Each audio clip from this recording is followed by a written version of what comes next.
Capítulo I. A literatura científica que trata dos problemas dos sonhos.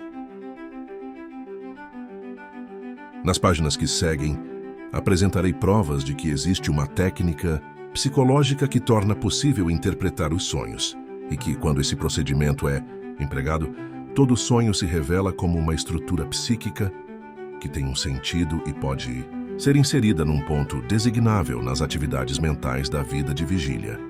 Esforçar-me-ei, ainda por elucidar os processos a que se devem a estranheza e a obscuridade dos sonhos, e por deduzir desses processos a natureza das forças psíquicas por cuja ação concomitante ou mutuamente oposta os sonhos são gerados. A essa altura, minha descrição se interromperá, pois terá atingido um ponto em que o problema dos sonhos se funde com problemas mais abrangentes cuja solução deve ser abordada com base num material de outra natureza. Apresentarei, à guisa de prefácio, uma revisão do trabalho empreendido por autores anteriores sobre o assunto, bem como a posição atual dos problemas dos sonhos no mundo da ciência, visto que, no curso de meu exame, não terei muitas ocasiões de voltar a esses tópicos, pois, apesar de muitos milhares de anos de esforço, a compreensão científica dos sonhos progrediu muito pouco. Fato tão genericamente aceito na literatura que parece desnecessário citar exemplos para confirmá-lo. Nesses escritos, dos quais consta uma relação ao final de minha obra, encontram-se muitas observações estimulantes e uma boa quantidade de material interessante relacionado com nosso tema, porém pouco ou nada que aborde a natureza essencial dos sonhos ou ofereça uma solução final para qualquer de seus enigmas. E menos ainda, é claro, passou para o conhecimento dos leigos estudiosos. Talvez se possa indagar qual terá sido o ponto de vista adotado em relação aos sonhos pelas raças primitivas dos homens, e que efeito os sonhos teriam exercido na formação de suas concepções do mundo e da alma. E esse é um assunto de tão grande interesse que só com extrema relutância me abstenho de abordá-lo nesse sentido. Devo encaminhar meus leitores às obras padrão de Sir John Lubbock, Herbert Spencer, Abby Taylor e outros, e acrescentarei apenas que só poderemos apreciar a ampla gama desses problemas e especulações quando tivermos tratado da tarefa que aqui se coloca diante de nós, a interpretação dos sonhos. A visão pré-histórica dos sonhos, sem dúvida, ecoou na atitude adotada para com os sonhos pelos povos da antiguidade clássica. Eles aceitavam como axiomático que os sonhos estavam relacionados com o mundo dos seres sobre-humanos, nos quais acreditavam, e que constituíam revelações de deuses e demônios. Não havia dúvida, além disso, de que, para aquele que sonhava, os sonhos tinham uma finalidade importante, que era, via de regra, predizer o futuro. A extraordinária variedade no conteúdo dos sonhos e na impressão que produziam dificultava, todavia, ter deles qualquer visão uniforme, e tornava necessário classificá-los em numerosos grupos e subdivisões, conforme sua importância e fidedignidade. A posição adotada perante os sonhos por filósofos isolados na antiguidade dependia, naturalmente até certo ponto, da atitude destes em relação à adivinhação em geral. Nas duas obras de Aristóteles que versam sobre os sonhos, eles já se tornaram objeto de estudo psicológico. Informam-nos as referidas obras que os sonhos não são enviados pelos deuses e não são de natureza divina, mas que são demoníacos, visto que a natureza é demoníaca e não divina. Os sonhos, em outras palavras, não decorrem de manifestações sobrenaturais, mas seguem as leis do espírito humano, embora este, é verdade, seja a fim do divino. Definem-se os sonhos como a atividade mental de quem dorme, na medida em que esteja adormecido. Aristóteles estava ciente de algumas características da vida onírica. Sabia, por exemplo, que os sonhos dão uma construção ampliada aos pequenos estímulos que surgem durante o sono. Os homens pensam estar caminhando no meio do fogo e sentem um calor enorme, quando há apenas um pequeno aquecimento em certas partes. E dessa circunstância, infere ele a conclusão de que os sonhos podem muito bem revelar a um médico os primeiros sinais de alguma alteração corporal que não tenha sido observada na vigília. Antes da época de Aristóteles, como sabemos, os antigos consideravam o sonho não como um produto da mente que sonhava, mas como algo introduzido por uma instância divina. E já então, as duas correntes antagônicas que iremos encontrar, influenciando as opiniões sobre a vida onírica, em todos os períodos da história se faziam sentir. Traçou-se a distinção entre os sonhos verdadeiros e válidos, enviados ao indivíduo adormecido para adverti-lo ou predizer-lhe o futuro, e os sonhos vãos, falazes e destituídos de valor, cuja finalidade era desorientá-lo ou destruí-lo. Gruppe, 1906, 2.390, cita uma classificação dos sonhos de Macrobius e Artemidoros de Daudil, verem que, seguindo essa orientação, os sonhos eram divididos em duas classes. Supunha-se que uma classe fosse influenciada pelo presente ou pelo passado, mas sem nenhum significado futuro. Abrangia o enunia ou insomnia, que reproduzia diretamente uma certa representação, ou seu oposto, por exemplo, de fome ou sua saciação, e o jantsmata, que emprestava uma extensão fantástica à representação, por exemplo, o pesadelo ou efialtes. A outra classe, ao contrário, supostamente determinava o futuro. Abrangia profecias diretas, recebidas num sonho, o crematismo via o oraculum. 2. Previsões de algum evento futuro, o rama ou vísio. E 3. Sonhos simbólicos que precisavam de interpretação, o neiruve ou sonium. Essa teoria persistiu durante muitos séculos. Essa variação no valor que se deveria atribuir aos sonhos estava intimamente relacionada com o problema de interpretá-los.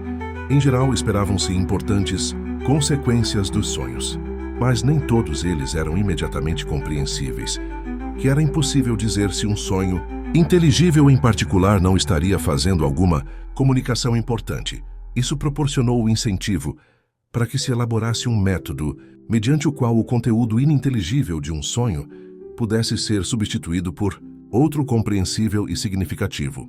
Nos últimos anos da Antiguidade, Artemidoros de Daudis foi considerado a maior autoridade na interpretação dos sonhos, e a sobrevivência de sua obra exaustiva, Oneirocrítica, deve compensar-nos pela perda dos outros escritos sobre o mesmo assunto.